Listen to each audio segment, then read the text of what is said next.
everybody. Hey, guys. Well, from gorgeous Salt Lake City, Utah, It's Thank God I'm Atheist. the podcast. I'm Frank Feldman. And I'm Dan Beecher. And coming up today, Dan, we have got a poll that we're going to be talking about. This is like our big discussion about It's the deepest poll ever looking at like atheists in America. Yeah, it turns out that nobody is studying us at all. Like all of the demographers, all of the sociologists in the world, they're looking at religion. They're not looking at us. Yeah. So the American Atheists took it upon themselves and did a huge study. Yeah. It was huge. Yeah. So we've got that go. to talk about. We've got data on us, people. Woo! And we're going to break it down. At least the us that are in these United States of America. Yeah. The rest of y'all people can just do your own study. Not know yourselves. Yeah, exactly. Anyway, Dan, Well, first I need to talk about something. okay. Okay. What do you got? There is a GOP, that's a Republican. Yes. Ohio State representative by the name of Nino Vitale, or I was trying to figure out how you say Vitale. Vitale. There we go. If not the correct way. But Right. anyway, he is against wearing face masks. Surprise. He's a COVID denier. Mm-hmm. And Wait, which he actually denies the existence of the virus? Mm-hmm. Yeah. Wow. I think he's one of those. Yeah, I'm pretty sure this is the guy. Anyway, he said that the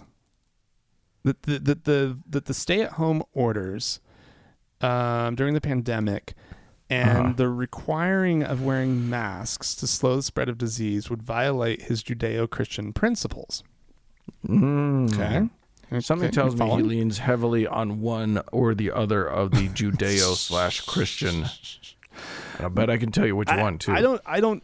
To be honest, with this one, I don't know which one he's leaning on because it doesn't make very much sense. He says this is the greatest nation on earth, founded on Judeo-Christian principles. One of those principles is that we are all created in the image and likeness of God. He says that. Okay, and that's in the Constitution, right? It is, and he says this image is seen the most by our face. I will not wear a mask. Okay. Because he's covering the likeness of God. Oh, I see. Yeah. He's encouraged his followers to defy the recommendations of Ohio's health director, Amy Acton. He says it is time to ignore the unelected Dr. Acton's orders. Open your counties now before it's too late. This is not based on logic. This is based on fear and propaganda, and every statistical data-driven study done in the last 2 weeks says death counts are low and the models are wrong. My God. This is more like the flu. Yeah, that's what the models are saying.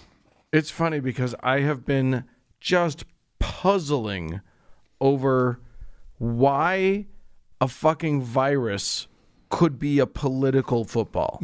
Like, how does a disease wear a Republican or Democrat mask? Like, how is that possible? And I read a really interesting article that actually helped me understand it a lot. Okay. Which basically talked about the fact that if we say, yes, government should have the right to and should be taking dramatic action here, and they're the right people to collate the data and make not only recommendations but orders based on the best information that we have, then you're admitting that the government has a certain set of roles, and part of that is public health.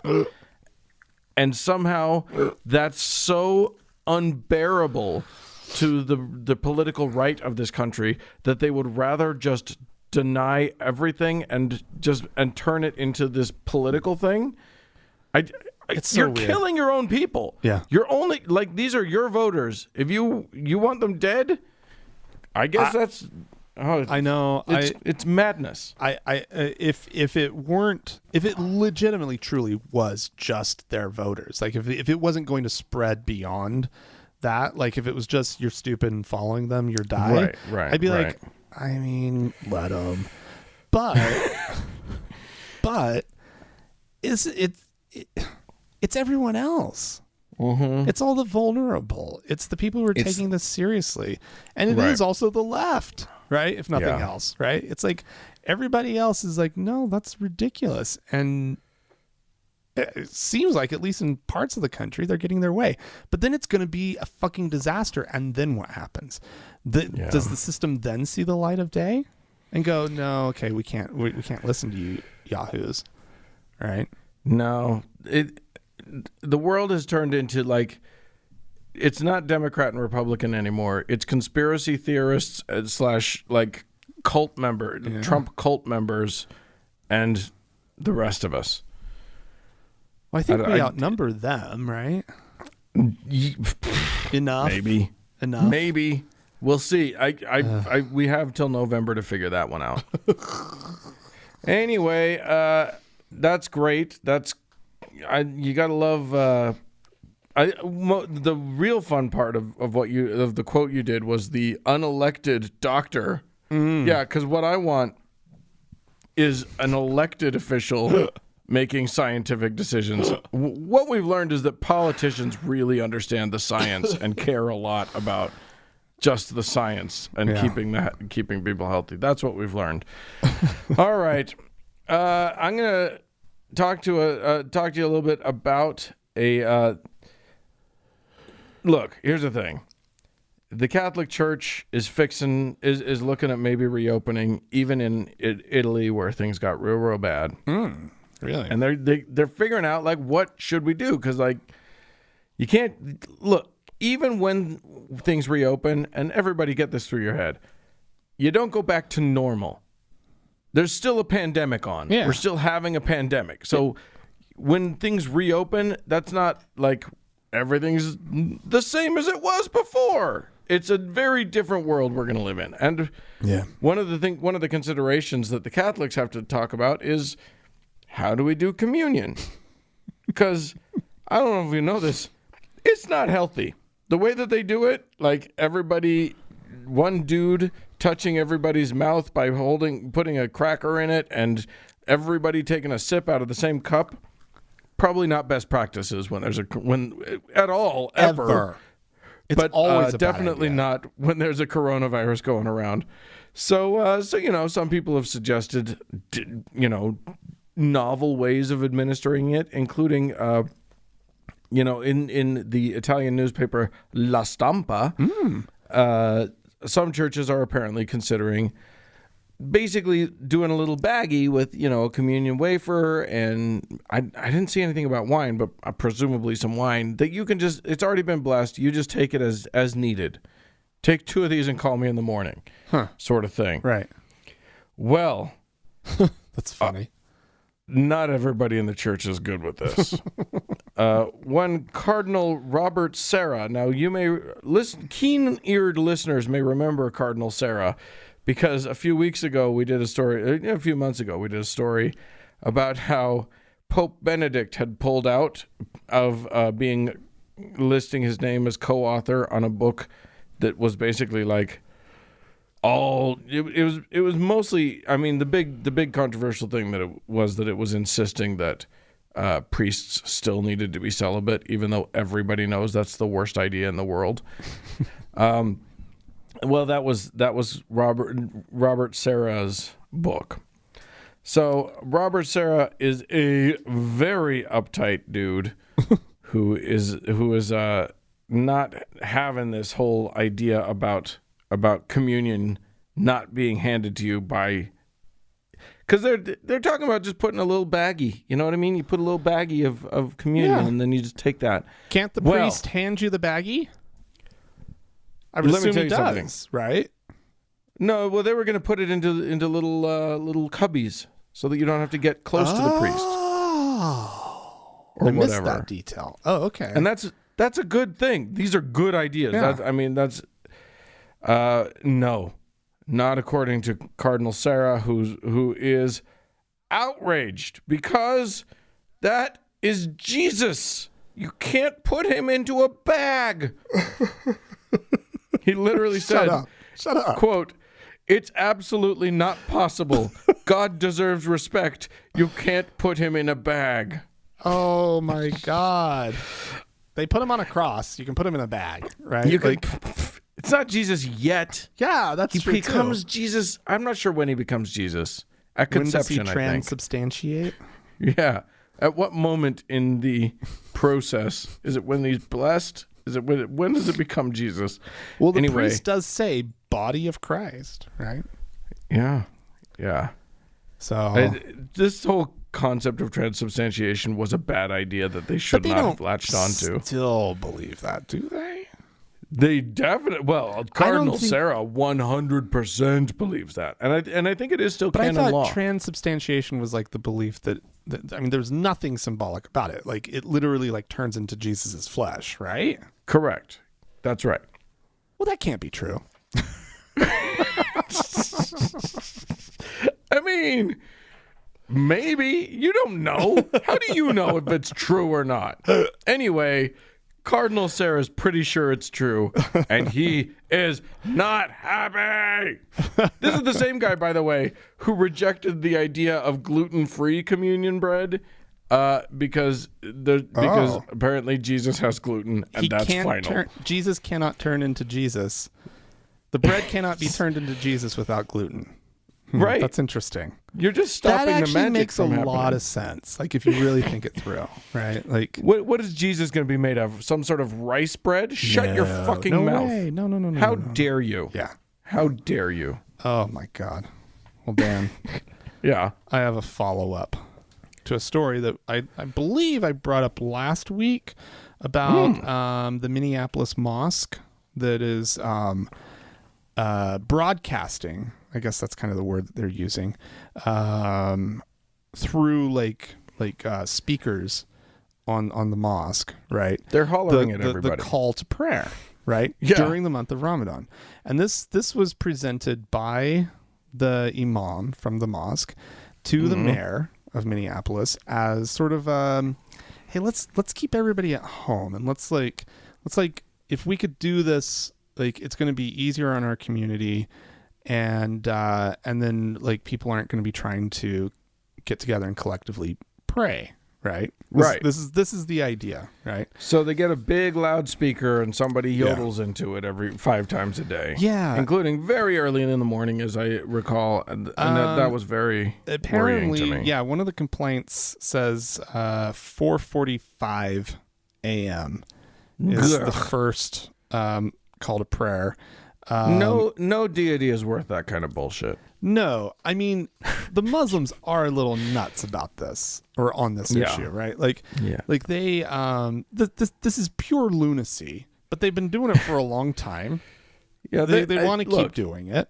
Yeah, sure. This getting up and praying thing, the whole call to prayer thing, it's traditionally not really a thing that's generally allowed in the United States, right? There are a couple neighborhoods like in, I think like Dearborn, Michigan, and a couple other places that are just like really highly concentrated, Muslim communities. Thing going on there, where it's been allowed. And I don't know all the rules. I don't know. Maybe it's not amplified, or maybe I don't know the rules. Maybe there's been some compromise. I feel like just get a goddamn app. Everybody's got an app. You can just have an app that just broadcasts it in your house. Just sings it to your pocket. Yeah. Well, anyway, last week you did sort of ask, well, how is the community responding? And I'm like, I don't know. The article's not really about that. Right. Well, we had the response. Good. The Freedom from Religion Foundation has gotten involved thanks to one of their members who complained and contacted them. Let's see. They are... Yeah, they're super against this. They said, this is from the imam, who says that he's arguing that the congregation needs to be discouraged from gathering at the mosque. He says, however, locking the mosque door. This is part of the complaint. It says, locking the mosque door, putting a sign on the door, and distributing flyers in the neighborhood could accomplish the same secular goal of urging people to stay home during this coronavirus. Right. Okay. Okay. All you I have guess to do if you is don't say, give them a place, that's probably true. Closed. Right? Closed. We're done. They cite the Minneapolis noise control ordinance that prohibits the use of amplified sound. They say that this ordinance allows for the issuance of permits for outdoor sound amplifying equipment for small, standard size, or large block party events. This call to prayer is not a solitary temporary event, as contemplated by the exemption to the use of amplified sound codified in the ordinance. This is a 5 times daily call that will go on for weeks. Yeah. Now, I mean, I guess. There are other things where, like, noise ordinances, though, are often waived. I mean, the construction of a new building. Yeah. Oftentimes, cities will allow for trucks to be rolling through at horrible hours of the night in order to get certain work done when there's no traffic. Like living in a city, it's not always like perfect and pristine. And I think the overall stated goals of this are decent, especially considering certain, I don't know, like, I get it. Nobody wants to be next to this and happening. I mean, I would be upset if there was a mosque down the street. I guess I would be upset about that. And they're waking you up at 5 a.m, and you know, and we've all got a pandemic on. Nobody has to wake up before 10 anymore. Yeah, but also 9. like, I don't know. We got a pandemic going on, and my sleep patterns are all weird anyway. So I'm up at there's that 5 a.m. half the time anyway. So yeah, I just think I'm of two minds. Is it worth ruffling these feathers for, you know, somebody hollering? Well, I mean, the mosque should probably want to be a good neighbor, right? Yeah, but they want they want to be able to do this thing that's sort of special to them. But they're also not asking for it for the whole year. Right. Yeah. Which traditionally this would just be every morning, right? And every night. If you lived in a Muslim place, right? It's not just the month of Ramadan that this happens. No. Yeah, that's the whole. It's all the time. It's all the time in the Muslim countries. I think. I don't know. I mean, I've never been to a predominantly Muslim country. As you pointed out, it's literally, you know, in every, like, you know, shot in the Middle East in a film, right? Yeah. There's always the call to prayer. It opens with that guy going, hello. Yeah. There you go. Who knows? I will watch how that plays out. Noise ordinances are sort of, it feels like that's the least of the FFRF's worries. It feels like that's maybe not something that the FFRF needs to be getting involved in, but that's just me. Well, they say that there's sort of an establishment clause violation and all that kind of stuff. Yeah, there is. There may be. Like, the Congress shall make no law that infringes somebody's sleep because of somebody else's religion. I mean, anyway, it's not a bad rule of thumb, if nothing else. It's true. It's true. Let us sleep. Jesus Christ. I'm going to take us to Russia. Where there are fewer arguments over what religion's allowed to do, because the religion is basically a segment of the government at this point. That religion that I'm talking about is, of course, the Russian Orthodox Church. They're breaking down walls. Right? They're what? They're breaking down walls and cutting through red tape. They're just getting shit done. Yeah, exactly. Paying each other under the table, all of the good stuff. Patriarch Kirill, who is the head of Russian Orthodoxy, has been, let's just say, dragging his feet on the whole coronavirus thing. Uh-huh. He did a piss poor job, really, figuring out what to do, when to do it, he waffled back and forth a lot. And the problem with him waffling is that it's a very hierarchical setup within the Russian Orthodox Church. Right. Everybody below is like, it's kind of like Mormonism. The guy at the top, if he says it, that's it. And then everybody below looks to him for their cues. You cannot go against the people above you. It's just not allowed. He did make some effort to try and stop the spread of COVID. His big move was to drive around the city of Moscow in a black Mercedes van, blessing the Russian capital while he did it. So he surrounded the entire capital with prayer. I don't know what more you want, Russia, than that. Yeah. But to be fair, it's all he can do, right? Well, not true. He could have closed churches. He could have made all of the, all the priests and whatever obey, practice best practices. He did not do that. Like, you mean actually use his real powers instead of his fake powers? Right. Is that what you're saying? Don't do the magic trick. I mean, do the magic trick if you want to. That's fine. But also do the thing that would actually have an effect. No, didn't do that. And now, apparently, churches and monasteries and, that kind of thing all over the country are just infected as a motherfucker. Priests, Christ. Nuns are getting it left and right, and it's the clergy that's really, really getting hit hard. And of course, clergy love to interact with their parishioners. Yeah. So, oh boy, literally, according to New York Times, scores of priests and nuns fell ill after testing positive. Oh God. So, of course, you've got so what you had was some priests who were like, "Hey, can we do something about this? Can we close the churches?" And they weren't getting any response really.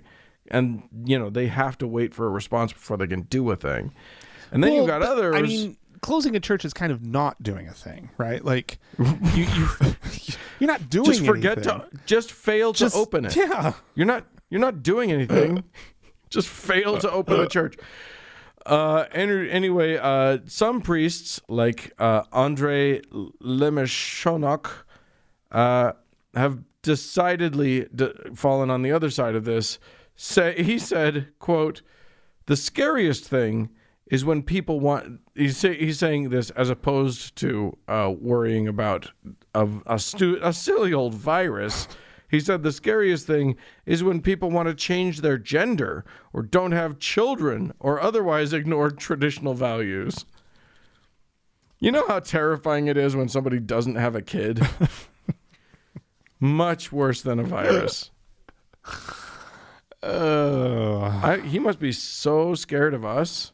You're like gay and I'm childless, and it's just, we're terrifying. We're the boogeyman. Yeah. So there you go. It's nice to know that we're scary. I feel like our whole show is just about how dumb religious people are when it comes to a virus. Is that what our show is now? Is our show just look at how dumb they are? I mean, I guess it is. Let me It's tell you always the been story that, but- and you decide. Okay. I got another one too. It'll be fine. We'll Let's just keep going. withhold judgment until like all the facts are in, Dan. Well, Okay, my fine. next story is about a televangelist. Oh shit, Scott Lively. Isn't that what he is? Is he a televangelist? He feels like a Scott Lively. televangelist. He's a Trump-loving former GOP gubernatorial candidate in the state of, I don't know, Massachusetts maybe. And basically he's been telling Christians that they need to build an underground railroad. Right?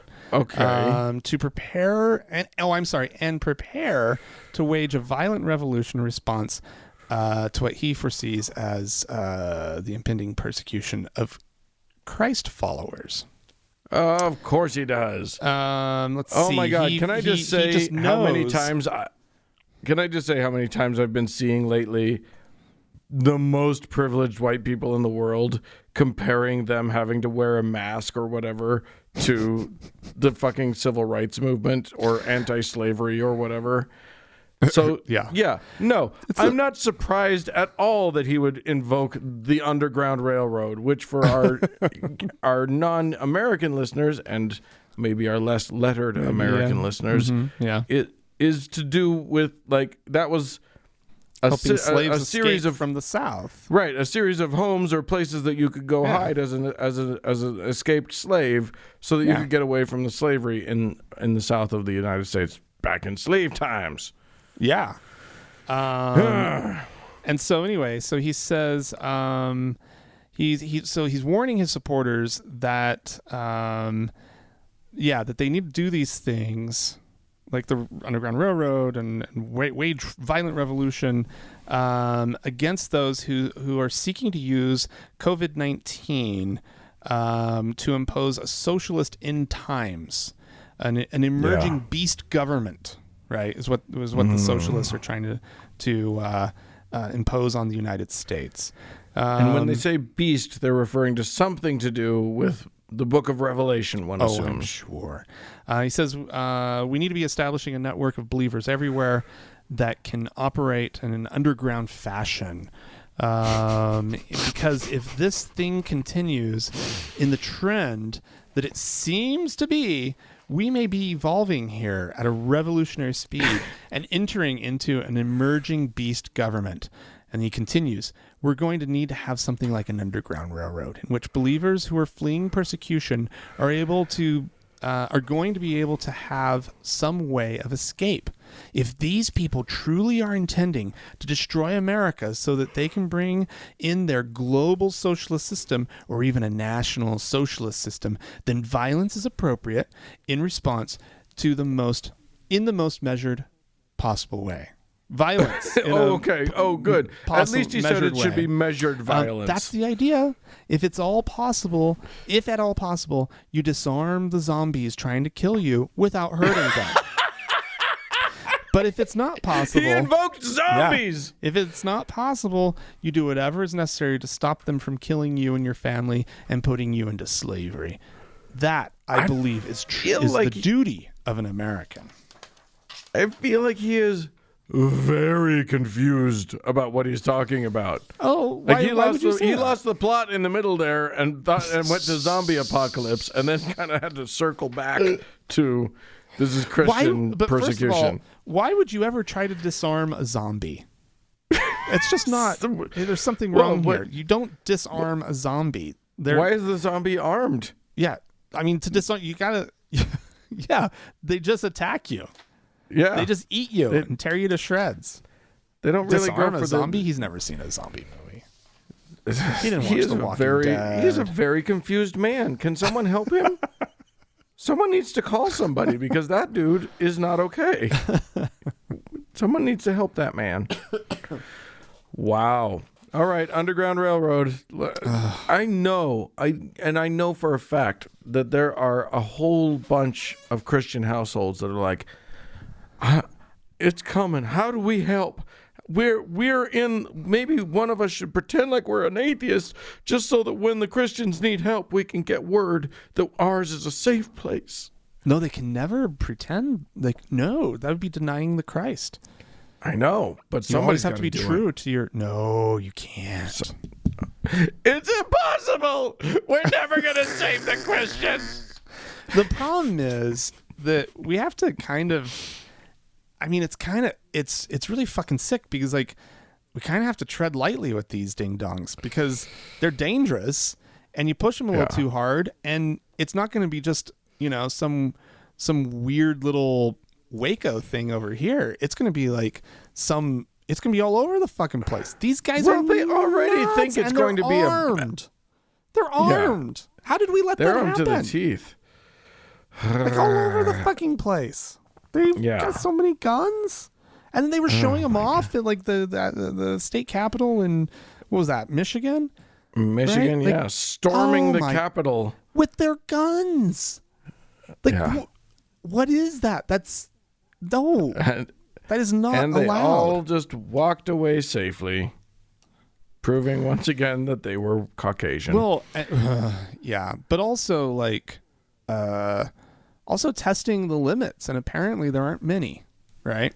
Yeah, like they can just walk into the halls of government with their guns. Well, how easy would it be for them to actually, like, you know, stage assassinate something? Yeah, people. Yeah, exactly. Ugh. It's unnerving. It's unnerving. All of you people who are looking down on Americans from other countries, yeah, I get it. You're correct. Okay. I'm sorry. Rightly yes, so. You're right. I want you to be wrong. Yeah, but you're kind of not. Okay. Except I held out one story that is a glimmer. Just the tiniest little glint of gold in the giant shit pile that is our country right now. Oh, in California, as you're aware, Governor Gavin Newsom just banned people from going to church for a while. He said he banned all get-togethers, right? Of any kind of large group. Church. It was about gatherings. Right, exactly. And it included churches. Yeah. Concerts. Yeah. Anything where people get together in mass numbers. No, you're done for a bit. Well, a bunch of churches defied his orders. Then they got in trouble. Police came. There was a whole thing. One church decided that they were going to defy the order. They were going to meet no matter what that dastardly governor says, and then the police came in and they got in trouble, and there was a whole thing. And the thing is that they sued. They decided that they were going to sue, and they sued the governor, and they sued the Lodi County Police or the state or the city police or whatever, and a judge has ruled on their complaint and has said, no, guess what? The governor 100% has a duty, not just the right, to have a public health order, and it does not violate your religious freedom, you ding-dongs. I'm pretty sure that's a direct quote. Yeah. Okay. Well, good. Yeah, so there you go. Smart judge. At least one judge. Now, if this gets all the way to the Supreme Court, which it may, you never know, who knows what they say then? Because obviously our Supreme Court and many of our higher courts have been for the last 3 years and decidedly stacked against any kind of, just in favor of Christianity. It's basically that is the only qualification you need to be a federal judge now is you love Christianity more than you love anybody else. The end. Oh, that doesn't bode well for us. So we'll see. We'll see. But at very least one judge has said, no, there was no constitutional violation. So there you go. If you folks have anything you want to say, listener at home, about any of these stories, please feel free to write into us, podcast@thankgodimatheist.com. Or you could call and leave us a voicemail message. The telephone number is 424-666-8442. Indeed. Hey, go to the Facebook page, facebook.com/TGIAtheist, and click on that like button. And while you're there, search for the TGIA Members Only Lounge and request to join. It is a closed group, but we will let you in. Also find us on Twitter @TGIAtheist. Stick around. Hooray! Oh, stick around.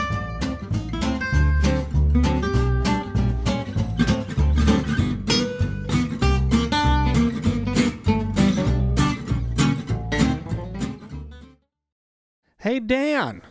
Hey. We're gonna play a clip now from one of, I think one of the more vile people that we ever play clips of. Yeah, but only because he's super awful as a human being. Only because he's anti-Semitic, like openly, wildly anti-Semitic. Right. He's super homophobic. Yeah. It's only because of those things. Yeah, I mean, otherwise, I'm sure he's a peach. Oh, he seems awesome, which I don't believe at all. No. Because I honestly, I think he would be an utter nightmare to know in real life. If you have this guy as your grandpa, go get coronavirus on purpose and then cough on him. Indeed. All right. Well, in this little clip, he's got he's got a lot of different little hypotheticals, I guess, about he's just running some scenarios. The pandemic. Yeah. He's got some what ifs. Yeah. All right. Let's hear it. What if they made us believe Wuhan had massive death, that the entire city had to be fumigated? What if it was all a propaganda campaign to introduce a virus in America to bring down the U.S. economy? Look, it's also possible the entire Wuhan pandemic was staged. For what purpose? To destroy the American economy. And I'm not saying that it's that there's no virus here. I believe that absolutely there's a virus here. 55,000 people are dead. But what I'm saying is maybe it never happened in Wuhan. Maybe the entire thing has been a calculated, well-planned, well-choreographed, well-executed attack on the USA, because nothing has ever shut us down like this. And as you said, Edward, first time in the history of America that churches have been closed from coast to coast. Well, how do you argue with that? Well, he can't, because he's not stating any kind of fact. Well, I mean, if that's how you communicate, and if everything is just a little what if, how fucking irresponsible, right? Yeah, exactly. This is like I am so fucking tired. I mean, it's one thing to kind of talk and not have all the information, but you're close and whatever, right? I mean, that's one thing. Right. We do that here, right? Let's face it. What? Are you claiming that we're uninformed sometimes? No, I'm not saying that we're uninformed. I'm just saying that sometimes we kind of miss some details and whatnot, and that's forgivable and whatnot. At least I think so. But this is just literally from whole cloth. Yeah, just making shit up. Just it's not. Oh yeah, I actually found this thing that says this, and it's from, and I believe the source. It's a reputable source. Blah blah blah blah blah blah. Right? That would already be something. Are you talking about journalistic standards? Because you, sir, are in the wrong era. This is the era of the internet. That's just being honest and decent about how you communicate as somebody who's got a microphone, right? Oh yeah. Well, it's the wrong era for that too. It's just, you just say whatever crazy shit jumps into your mind, and no responsibility, and then everybody else's job is to just believe whatever crazy shit they hear on some show or on the YouTubes, and then they know for a fact that lizard people started this whole thing. I've got one. What if Rick Wiles is actually a Satanist, right? And he's trying to trick Christians. It all checks out, actually. What if, right? What if that's the truth? What if that's the truth? What if he's just trying to trick Christians and separate them from their money? Yeah. And trick them into believing in a conspiracy theory. What if Rick Wiles was actually born in the Soviet Union and is a deep plant, like one of those deep planted spy things, right? Yeah. Like I saw the Americans, that one. Yeah. Yeah. Like what if he's that guy? What if his real name is Alexander Simonovich? That's all you have to do. It's just, what if? What if? It seems plausible. Why not? Yeah. What if he and Donald Trump got together and hatched a plan to get everybody sick. After having sex. After having with each other. Copious amounts of gay sex. Yeah. What if? What if? What if they're baby murderers? I know that it's possible. It does seem possible. I mean, they talk about it all the time, right? Yeah. Those they're crazy the ones obsessed with murdering babies. Yeah. Why are they so obsessed with it? Because they do it all the time. What if it's because they murder babies? Not just abortion. What if? What if? All right. Well, what if I read some emails? What if that?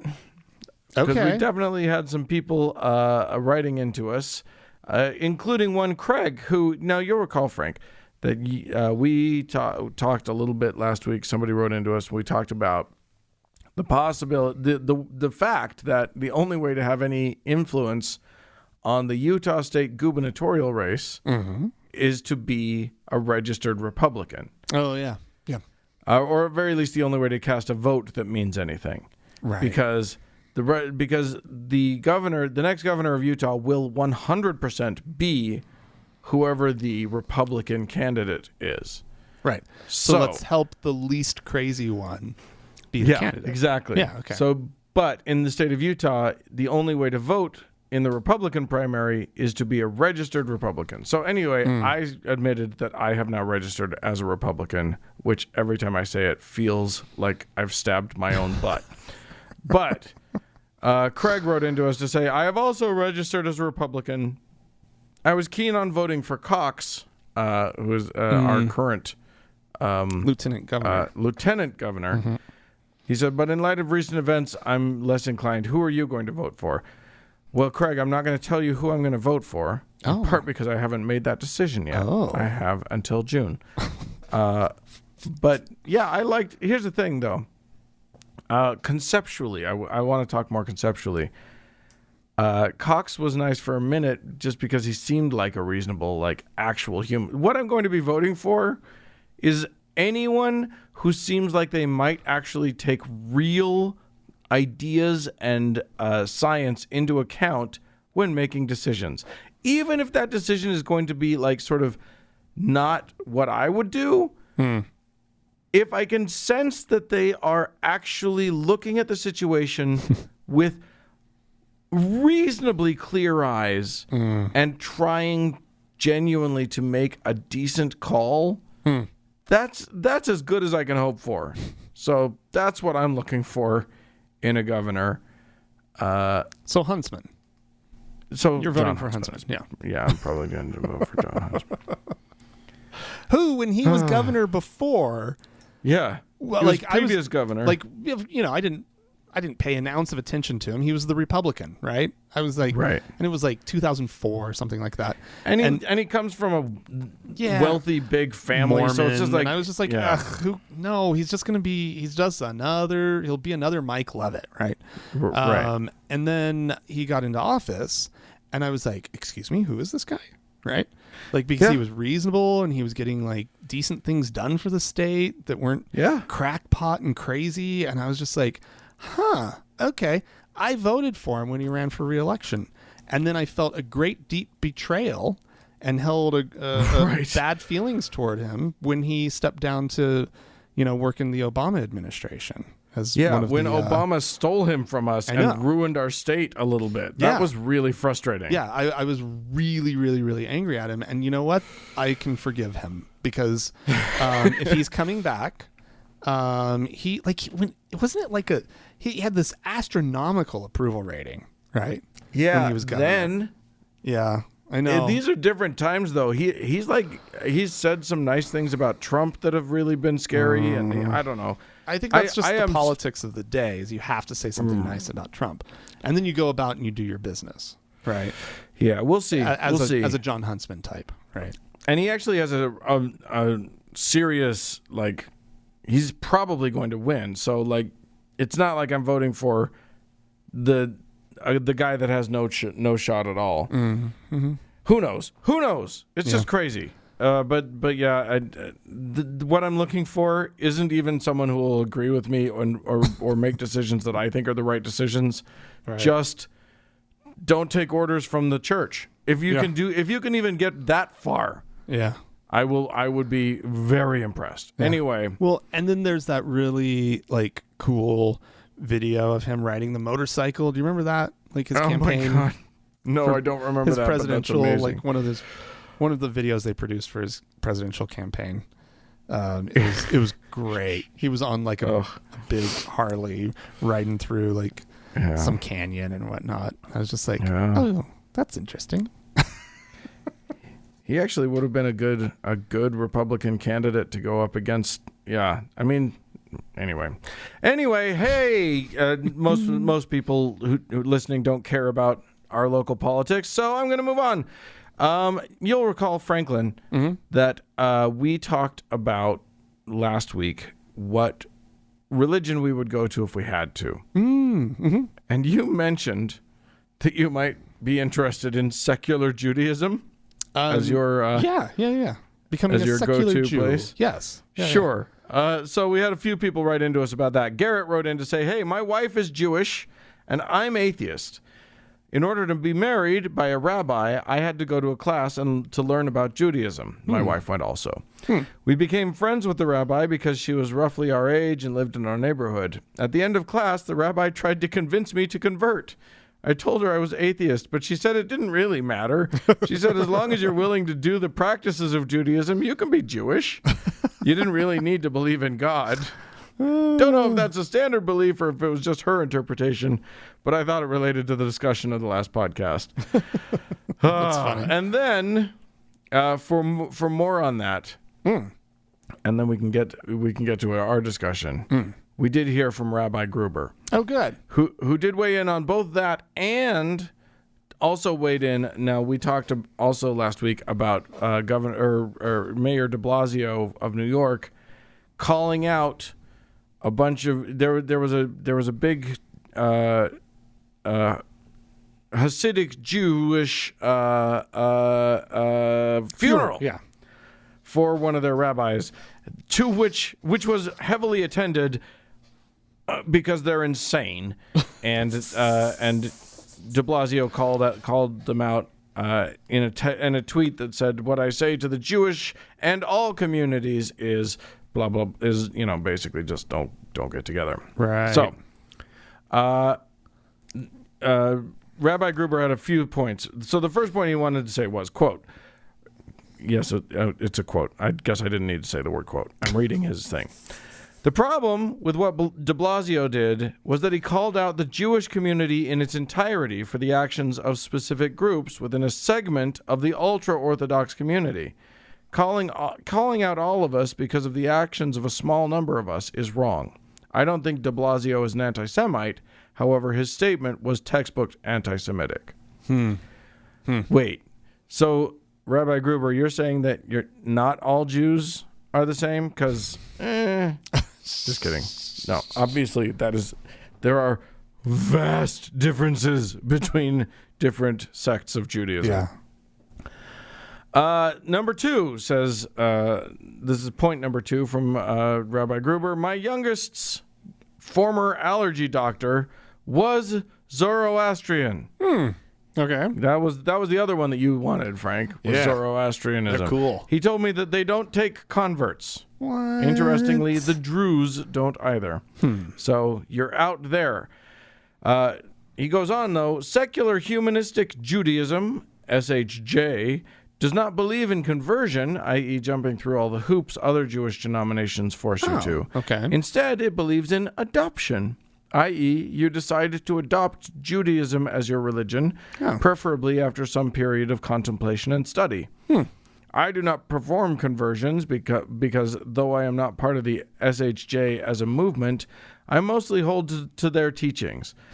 I have joined another rabbi in converting 1 or 2 people as the third guy on the Beth Din, or religious court. I have helped one guy with above said adoption because even though both he and his bride were atheists, it was important to her grandparents that he be Jewish. I gave him a bunch of books to read, had him write a long essay, and had a couple of long discussions with him. Then I gave him a nice fancy certificate and a Hebrew name." So there you go. That's he says, "Since the Zoroastrians won't take Frank, I'd be happy to do the same for him if he insists. I mean, with his last name, it just makes sense. That is true. You've had people assume you were Jewish, haven't you? Because your name is Feldman. Yeah, I mean, it feels like they're making the assumption, whatever that means. And why not? And why not? But no, like I'll get asked a couple different times. I've had somebody that I was just meeting who was Jewish ask me sort of where I was from and just then like probing questions. Do you know so and so Feldman? And I'd be like, oh no, now I know what you're asking. No, I didn't. I'm not Jewish. The Mormon I grew Feldmans. up Mormon. And then there's kind of like well, how? And it's kind of like, how did you get that last name? And it's like, I have no idea. Germans. That's all Give I know. it to you. That's all I know. All right. Well, there you go. Thanks, Rabbi Gruber, for writing in. And Frank will let you know about his decision whether or not he's going to actually become Jewish soon. Well, I would love some reading materials or suggestions, right? I mean, why not I'm learn sure a little Rabbi bit more Gruber about will be happy to send you some reading material. That would be cool. Okay. There you go. I don't know about full-on adoption or anything. I'm so glad. Frank is finally on the path, everyone. He's going to be a Jew soon. No. We're so happy for him. I mean, Mazel tov, Frank. I know, Mazel tov. I know. No, like I like even something like adoption doesn't quite feel right? Like, no.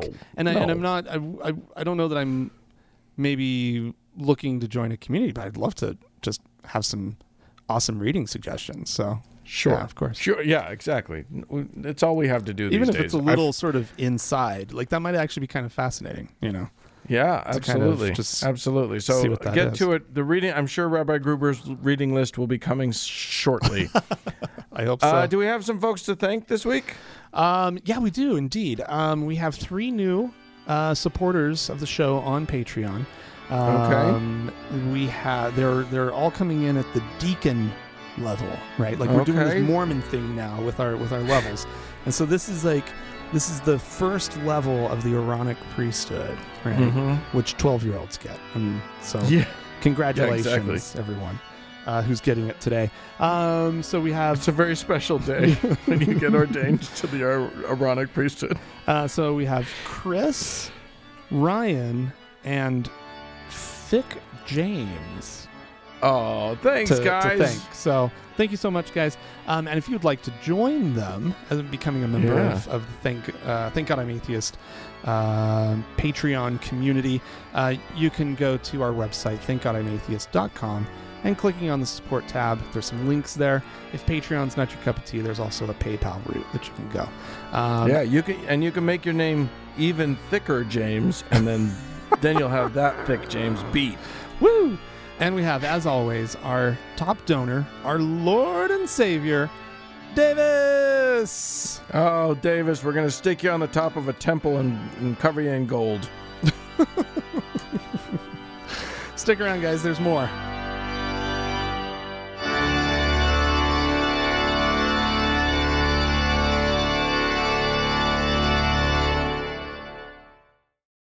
So, Dan. Yeah.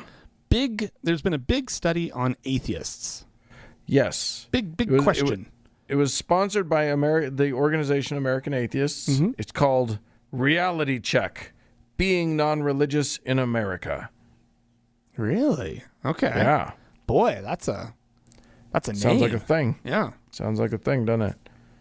It's a big one. They had. Now, mind you, this is an online study. It is self-selected. This is not sort of perfectly scientific. It's scientific. Is it? But it's self-selected in that, these are people who had access to the internet, who found out about it, who willingly participated in it. I didn't know about it. How did I not know about it? I did. You did? I actually participated. Did you take one it? of the participants. You're one of the 34,000? One of the 33,897 participants. And it could have been 98 if you just told me about it, Dan. Well, I don't tell you everything, Frank. Why do you keep secrets, Dan? Anyway, almost 34,000 people participated in this, which Awesome. is no small shakes, kids. We had we've got actually quite a bit of data on this group of people, on non-religious people in these United States of America. Right, because it's kind of the thing that, like, this whole nuns category that gets tossed around. We don't really know how that breaks down, right? Like, we have ideas about, okay, well, these people, a certain percentage might be atheists, really, but like, I liked some of the, so it must have been presented to the person taking the survey as, click all of these identities that you identify with. Is that kind of the... or like do you identify any with of the above? with this identity very much? Do you identify with it somewhat? Oh, okay. Blah, blah, blah. Yeah. No, that makes sense considering the numbers. Yeah, sure. Okay. Right. And which one is your primary non-religious identity? Yeah. And so we learned that atheist is not as scary a word as maybe we thought it was. Yeah. Yeah, because if you look at it, there's almost 80%, right? 79.4% of the respondents said that they identify very much with the atheist identity. And then if you bring in the somewhats, the people who somewhat identify, it's that adds 15.4%. So that's like, what is that? 94.8%, just off the top of my head. It's that's no a lot. small shakes, y'all. I mean, that actually, if you combine those two categories, the very much and the somewhat, that's the number one identity, right? And then you have non-religious, which by the very much standard sort of just barely nudges out atheist, right? But only 10.3% somewhat identify, so the number comes in a little bit lower. And I identify with both of those. Yeah. So like I would have said very much on both of those. Yeah. So, but like there's another thing that asked what people's primary non-religious identity is. Oh, okay. So you only get to choose one, and almost 60% of respondents chose atheist, and that was by far the largest thing. Yeah, that's great. Then you had a little over 14% chose humanist, a little over 7% non-religious, agnostics all the way down. I mean, agnostic people, 6.9%. I would have thought that was much higher. Well, the way the media likes to just be like atheists and agnostics, right? That it's almost like the same thing, or who cares what distinction there is. And you like, I know a lot of people who self-identify as atheist, but I don't really know anybody who like goes throwing around the agnostic word. Not really. I've met a few people who that's their primary identifier. I'm both. I am an agnostic, but I'm also an atheist. Right. I think that confuses some people. You wouldn't use that as your non-religious identity, though, right? Did you click very much on that? No. Right, not really. Because there's the common understanding of the word that we're up against, and the common one is sort of this undecided sort of, I'm not really ready to commit to atheist, but I don't know. There could be something out there, but I don't think I can know. Right. And so depending on how you define it, that's the other thing, is that these terms get a little squishy, and atheist scares a lot of people. And I think one of the things that we've learned from this is that it depends on who's asking. Because when it's American Atheists that's asking, people feel comfortable to say, no, that's interesting. Oh yeah, I'm one of those too. Yeah. But when it's the Pew people or whatever, and also, how a question is worded is everything. Yeah. In polling, and plenty of polls skew one way or another just based on the wording. So yeah, I think American Atheists is not going to skew anything to make people feel afraid of the word atheist. Right, exactly. I did think that the question about concealment of the non-religious identity was interesting, right? Where, I think that's fascinating. What settings people like, because it breaks down between like, are like, how sort of out are you as whatever your identity is, an atheist, whatever. How often do you feel like you need to conceal your non-religious identity? With people at school, strangers, people at work, extended family of origin, and then the last category they have is friends and acquaintances. Right. And that one's interesting too. Like how many people always conceal their identity at school? That's like a quarter of atheists, or of this total non-religious group. Right. And that's kind of the one that's the most always. Concealment. Yeah, always. Yeah. Whereas if you like look at almost always and mostly 30% never at school, right? Right. Which is interesting as well. That is interesting. Yeah, I mean, family of origin, you would think that a lot of people would actually like, because we hear all the time about people who are still not out of the closet to their family. But 31.4% of the respondents to this are never, they never conceal their non-religious identity from their family of origin. Yeah. And only 10% always do. Right.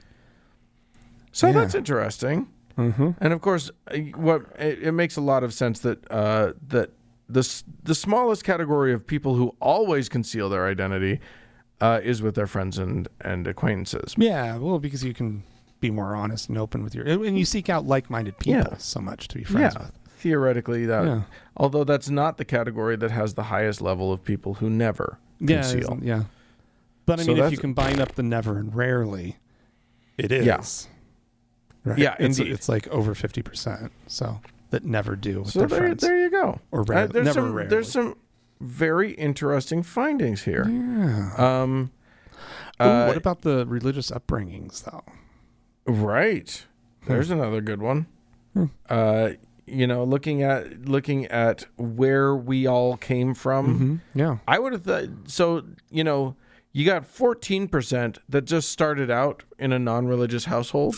So that's interesting. Lucky. Right? Super lucky. But mostly we're Protestant Christians.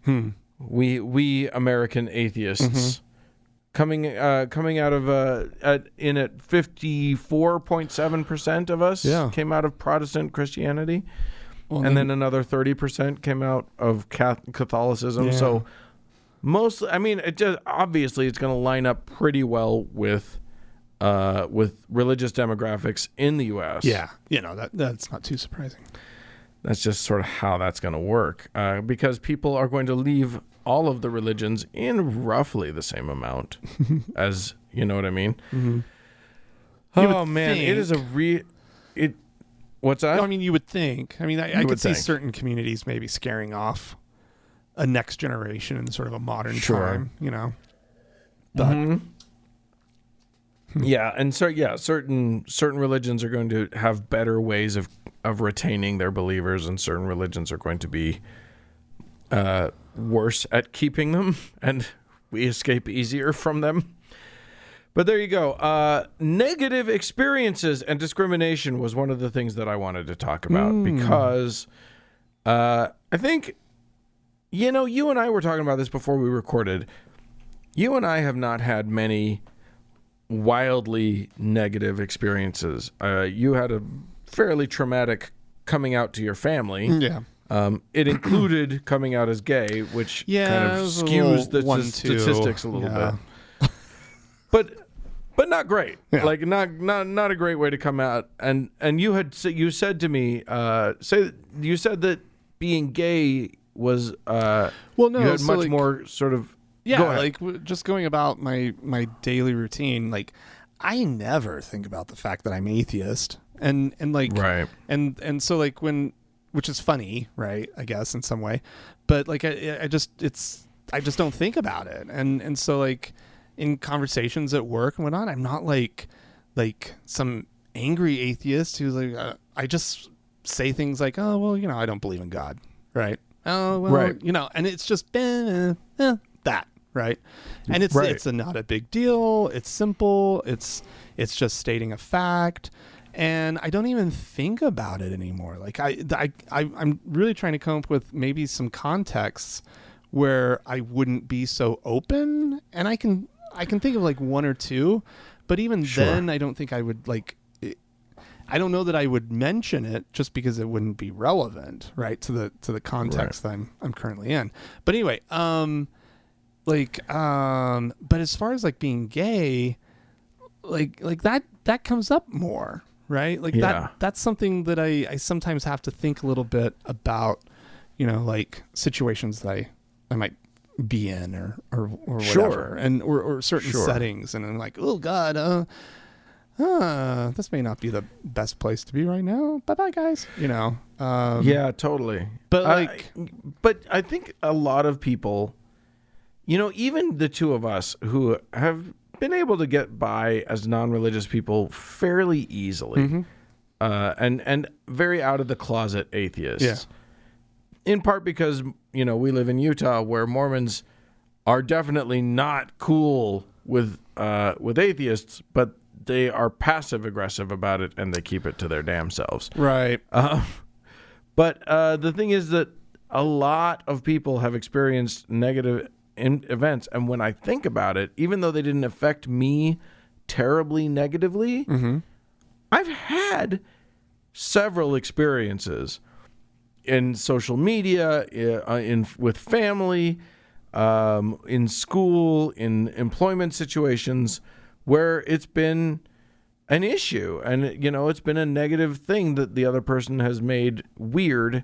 And because I don't care about their weirdness, I don't internalize their weirdness, I haven't made an issue of it, but it's definitely there. And for someone who is a little less, a little more sensitive about, you know, where they are with their atheism, I could see it being a terribly awkward or hurtful thing. And so, you know, when this report tells us that almost 60% of people have experienced some sort of negative event on social media, and 55% approximately have experienced it with family. Holy crap! Yeah. 46% have experienced some sort of a negative event in the military, which, the military, our military in the U.S. is very hostile to the non-religious. Yeah, for sure. Which is so weird, because what the fuck does one thing have to do with the other? But there you go. Education, 30% of people have experienced some sort of negative event during their education. 21% of people, or 22% of people have experienced some sort of negative event during their employment. It's just something that comes up a lot. Reproductive care. People have had bad experiences with the police. 6%. So, yeah, it's a thing. Now, I mentioned that Utah, you know, we don't experience a lot of direct hatred, you and I, while we're here. Now, we live in Salt Lake City, which is a little blue bubble, a little blue dot in the middle of the big Red Sea. But that doesn't stop us from being, as our, you know, it's funny, our local newspaper picked up this report, and what their big takeaway is that Utah is the second most hostile state toward non-believers in the state of in the United States of America. That just blows my mind. Yeah, it just blows my mind. It's kind of crazy. Well, I mean, like, mainly because I guess I think I'm just so fucking oblivious to it. Like, I just don't care, right? And so, like, so whatever there is that, you know, maybe I've encountered, it's just, who cares? But it also kind of like, well, if this is like bad, holy cow, what is good? Yeah. Must be paradise. Well, yeah, that would be indeed. Because I don't think it's that bad. You know, but that's me, and that's my experience. So, but the bias, here's the thing: the bias doesn't have to be in your face to have a deleterious effect. Like what we experience is not people, yelling at us and telling us that we're awful people and that we're going to hell or whatever. What we experience is everybody's nice to our faces, and then they go to the Capitol building and they enact laws that fuck with us, that privilege their stupid religion over us, that don't care about us. They won't even listen to us if we have a concern because we don't matter. Fair enough. Yeah. So yeah, it doesn't hurt directly. Like we don't feel anybody going, every now and then someone gets a little snooty and gives us a look when they find out that we're atheists.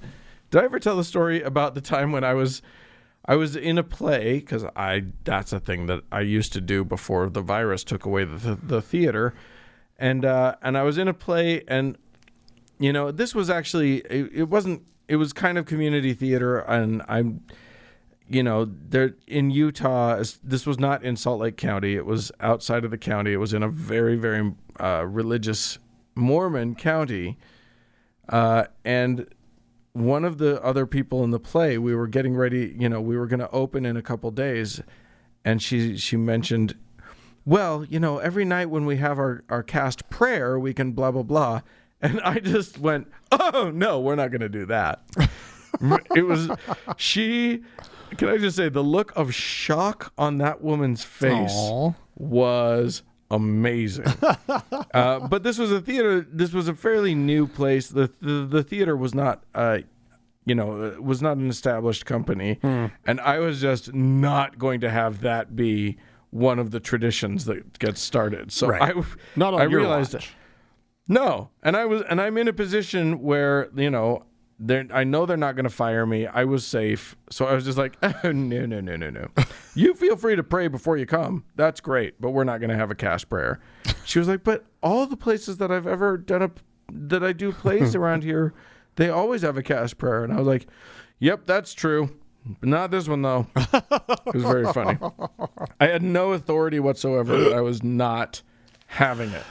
But that also, that again, like the position that you find yourself in, and that I find myself in, right, is one where where we're able to kind of laugh it off, and just be like, oh, that was ridiculous. You're like, oh, you should have seen her face, right? Like it's like it didn't amount to anything, right? Because our experience, and we stayed friends after that, and it was fine. Yeah. Well, I mean, but I'm sure you were friends, but like she hated you. Not. Oh, she went home and had at length discussion about this traumatic event. You want to pray. You want to know the irony of that moment? You want the weirdness of that moment for me? What? That was that woman, that particular cast member, a lesbian. Oh, wow. She wasn't even Mormon. She was some sort of that changed my image Christian. of her entirely. I had like this total suburban Mormon girl, Sister Dottie Dixon sort of thing or whatever. Yeah. Well, I didn't know age. Oh, so young I kind of person. just had this, because it also seems like, I don't know. It also seems like kind of a naive thing to kind of be like, oh, let's do this, and it's like, no, this was a lesbian in her 40s or 50s. Isn't that crazy? Oh, anyway. Oh, she didn't like you at all, Dan. I can tell you that right now. That's possibly true. Anyway, oh man, look, the takeaway from this, and I encourage you guys to all go out and find it. You can find it. I'm sure the American Atheist website will direct you right to it. They're very proud. Yeah, as well they should be. They put a lot of time and effort and money into making this thing happen. And it's fascinating. The more you dig into it, they talk about stigmatization. They talk about loneliness. They talk about the issues that really affect our community that nobody is talking about yet. Yeah, that's awesome. So that's great work.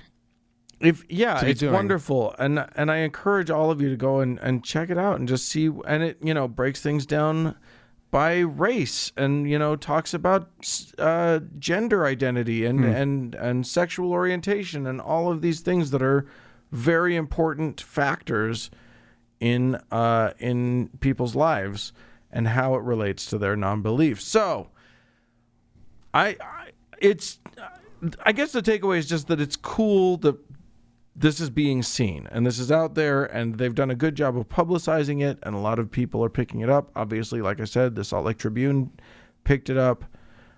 So hopefully a little bit more awareness out there in the world. And if you want to go there and feel seen, I think that's a good thing to do. Yeah. So there you go. And if you do peruse it and find some interesting findings, this is it's a 60 some odd page study or whatever, write up. Please comb through it, and when you find something interesting, write into us. Tell us your story. Tell us how it affected you. podcast@thankgodimatheist.com. Or call and leave us a voicemail message. The telephone number is 424-666-8442. Yeah, hey, go to the Facebook page, facebook.com/TGIAtheist. Click the like button and see what we're doing there. And while you're there, search for the TGIA Members Only Lounge and request to join. It is a closed group, but we will let you in. Also, follow us on Twitter at TGIA Atheist. Yes, indeed. Hey, thanks so much, speaking of all of that, to Mackenzie for having done so much on that Facebook page. Thanks to Danny and Amy for being mods on the Members Only Lounge. And a big thanks goes out to the Red Rock Hot Club and to Gordon Johnston for the use of their music. And thanks to you, dear friends, for tuning in. We sure do appreciate you. Bye-bye.